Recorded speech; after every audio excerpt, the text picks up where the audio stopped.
నమస్కారం ఘంటారావానికి స్వాగతం. ముందుగా ప్రధాన అంశాలు.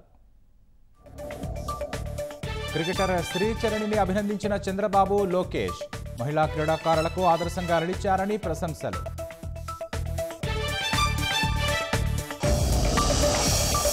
కాసేపట్లో ఎక్సైజ్ కస్టడీకి నకిలీ మద్యం కేసు నిందితులు.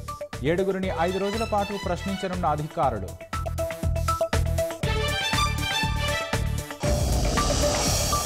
వందే మాతరం అనేది ఒక మంత్రం, సంకల్పమన్న ప్రధాని. సామూహిక గీతాలాపన భారతీయుల్లో కొత్త శక్తిని రేకెత్తిస్తోందని వ్యాఖ్య. మోదీ పిలుపుతో దేశవ్యాప్తంగా సామూహిక గీతాలాపనలు. గేయాలాపనలో పెద్ద సంఖ్యలో పాల్గొన్న యువత, ప్రజాప్రతినిధులు. వచ్చే ఏడాది భారత్లో పర్యటనకు సిద్ధమవుతున్న ట్రంప్. వాణిజ్య సంబంధాలు బలోపేతమే లక్ష్యమని వెల్లడి.